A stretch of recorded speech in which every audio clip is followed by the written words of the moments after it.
So there's a lot of DJs out there with tons of tips and tricks all about festival life, all about booking your first gigs in the clubs. That's totally cool. If that's you, awesome. What we do, if you want bar mitzvahs, wedding, birthday parties, stuff that's actually going to put money in your pocket weekend, right? Like, not about producing tracks. Like, follow us. We're going to help you with your events business. That's what we do here at Phil Drew DJs. We're going to grow. We're going to scale. You're going to be a great DJ, but you're going to make some cash at the same time. What's up, Drew? What is up, man? Great to see you. Good seeing you too, man. Thanks for swinging by, dude. What's up, you guys? Thank you for joining in and hanging out with us. Hanging out with Phil and Drew, talking a little DJing. DJing. Very, very strategic placement of the DJ board here. This is actually the newest toy.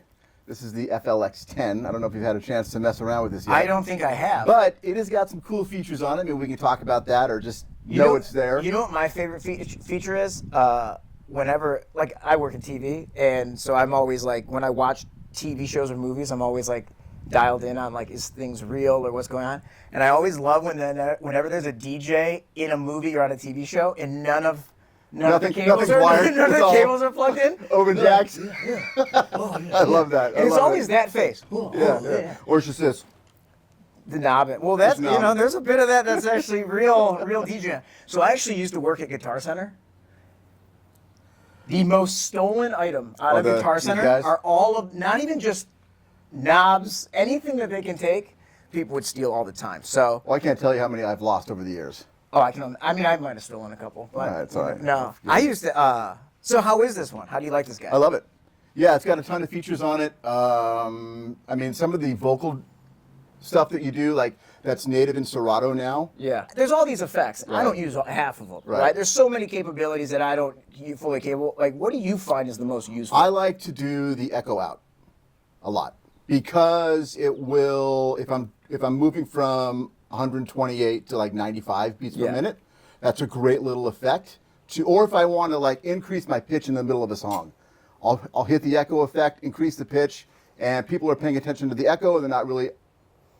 It times out. Yeah, it times out. I think it's I hate to, for lack of debating you. I'd love to debate it, but like I agree. I think that the echo out it's just so clean, right? And I also think that there's a lot of elements of, part of DJing is also understanding like what people are used to hearing, and a lot of people are used to having that echo out.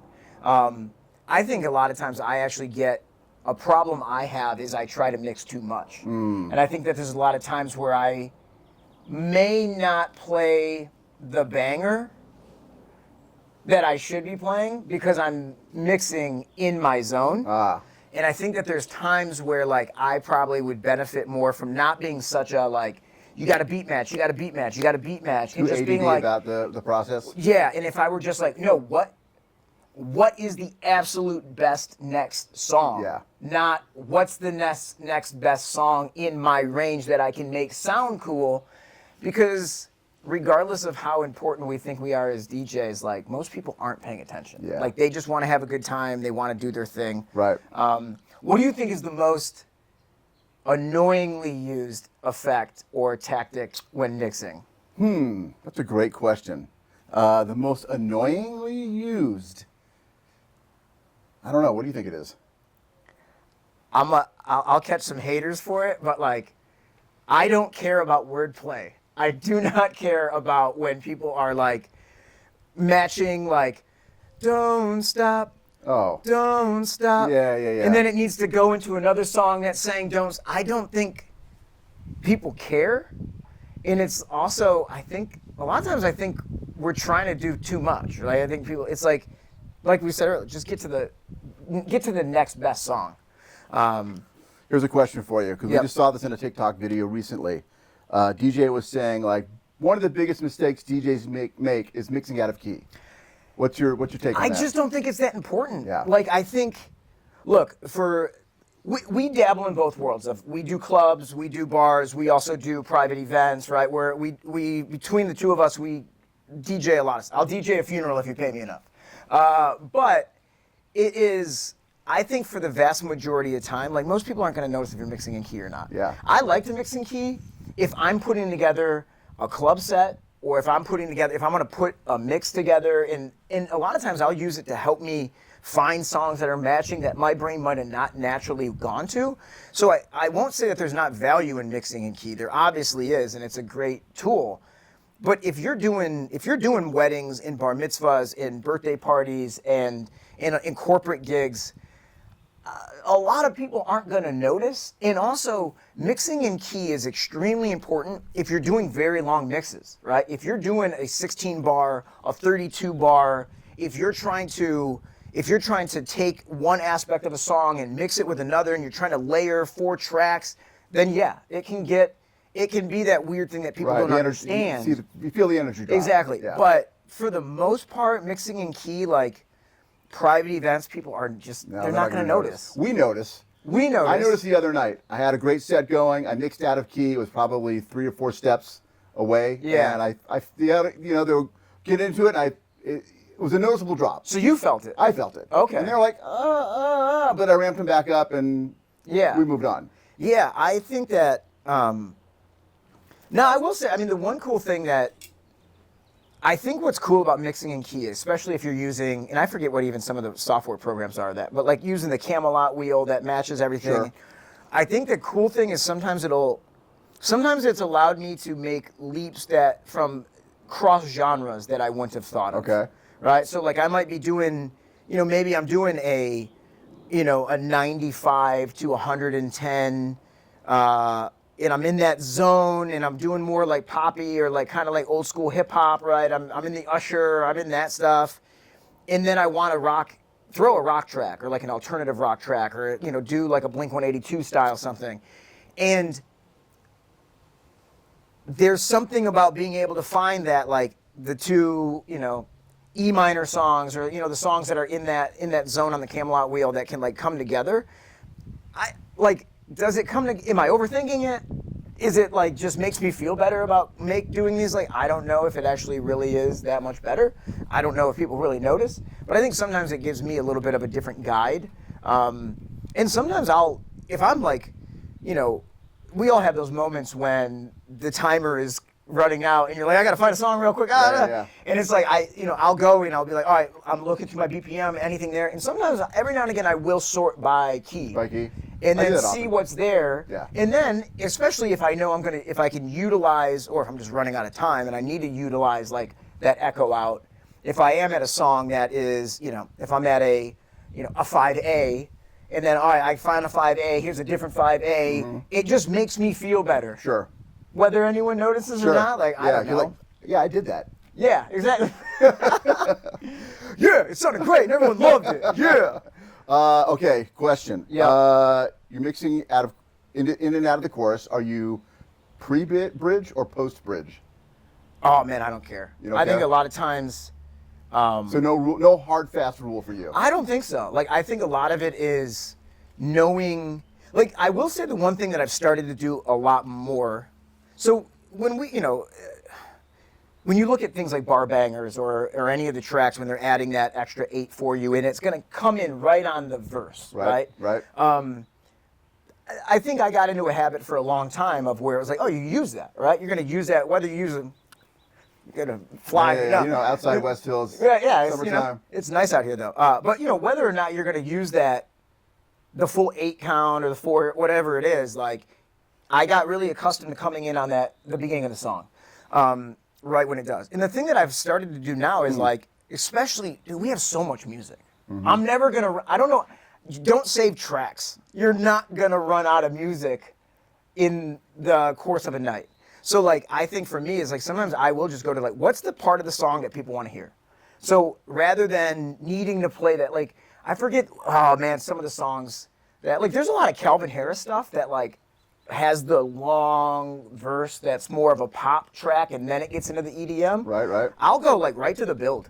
Like I'll just go like other song is playing, I'll grab that build, I'll wait for it, and I'll just throw in my build. And I don't need the whole like, hey, I heard you like a wow. I don't need the whole thing. Just give me the build up and then I'm into it and then I can get out of it. So I think that where that comes though is with comfortability of the music and comfortability of understanding structure and how you like. I think the key is always knowing like where do you want to drop in at? Like where do you want that mix to be over? Okay. Where do you want that song to now be alone and that's the only song that people are hearing? I definitely have made the mistake of trying to be too cute and letting like trying to blend too much and like I should have got out, but now I'm in it and like now I can't just leave. I'm mid in. Does anyone notice? I notice, and then I'm weird, and then I'm like, I hope no one else here is a DJ. I gotta drop behind the board for a moment, compose myself. Do you ever experience this? I still get a little nervous if I know that there's another DJ at a party. Do you? Even if I don't even know who this guy is. Someone would be like, oh yeah, my buddy DJs. Oh, perfect example. I did a bar mitzvah. We did a Get in the Groove bar mitzvah a couple weeks ago, and the uncle of the bat mitzvah girl is an MC, but not for bar mitzvahs. Like he does, 10 million out of 5. Like an auctioneer. He's like an auctioneer. Okay. So he was there doing it, and so I was a little like, and he got on and he was good. Yeah. He got on the mic and he was good.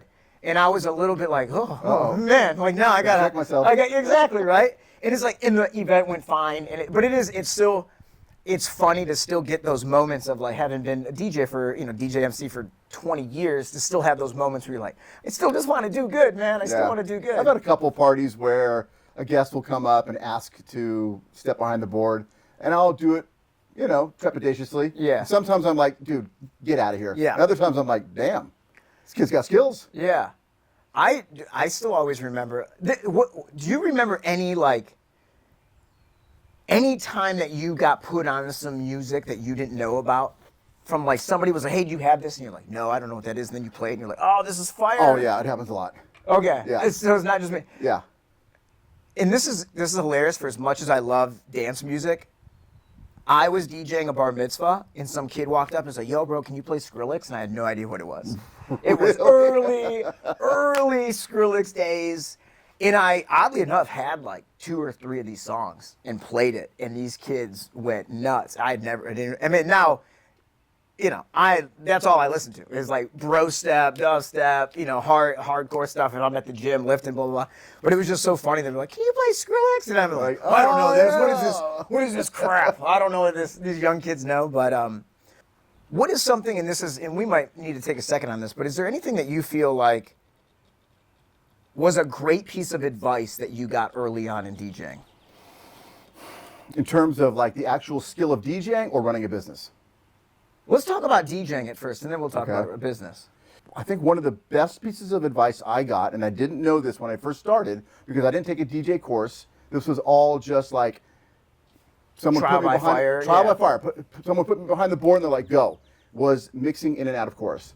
Like I would do it out of verse, and I didn't know. It's like that's like a huge no-no. Like it took me a couple years before someone was like, "Dude, let me give you some advice." That's crazy. That's crazy because I do feel like that's one of those things that as a DJ, and then you're like, wait, when did I learn that? Yeah. Because I think that I'll go back and listen to like early mixes, and same. I knew how to find the one, right? I knew how to drop on the one, right? Because that's obviously, but like I didn't know like. When's the appropriate time to do it? And it's even crazy because there's times I'll hear mixes from people or I'll be out and someone will, even I have a buddy in Manhattan Beach that does a cool, like every Tuesday at the bar, he's like, they leave 4 hours open and you show up, whoever shows up gets a 20-minute set. Really? You walk in, plug in, if you guys are in Hermosa Beach, go check it out. But yeah, it's like you just walk in, plug in and play. And like, he's like, dude, whatever happens, happens, right? But you'll listen to people's set and you're like, dude, why would you do that? And I think sometimes you forget that like there's a lot of stuff that you pick up and you learn, which is why I think practicing is so key. But like, yeah, man, I guess I didn't even realize like, yeah, there was a moment when, dude, you didn't do that. My first event, this is kind of crazy. So like my very first event I actually booked before I even had bought my gear and brought it home. So I was 17. I wanted to buy DJ gear. And I found out about DJing from like seeing a little bit on MTV, but like going to a party and seeing people do it. And then I went to a Guitar Center and saw all the equipment, and I was like, yo, what does this stuff do? And, the first time I ever touched it, I was like afraid I was going to break the turn, the jog wheel and whatnot. Definitely didn't know that it was called the jog wheel. But so my dad went with me to make sure that I didn't get taken advantage of, going in there. And Fair. I was 17. I had, been working since I was 13, every dime I had saved for this. And I went in, bought the DJ gear, CDJ 1000s, those OGs, and then, some speakers, the sub, the whole thing. Got it, loaded it in the car, and I'm driving home with my dad. My dad gets a phone call. And he's like, he's still thinking about doing it. Yeah, I'm actually in the car with him right now. Okay, I'll ask him. He was like, hey, how much would you DJ a graduation party for? And I was like, $50. like, $50, yeah, what? And he was like, okay. He was like, yeah, $50. Wow. He was like, all right, you're DJing, Booked the first gig before you even plugged in. I didn't even know how to play. I was like, RCAs? Like, what, like, where's the red, the white? Like, I didn't know. But I think it gave me a hard deadline. Like, yo, you have to figure it out by that graduation party's coming. I think that's some of the best, for me, that was the best way to learn was trial by fire.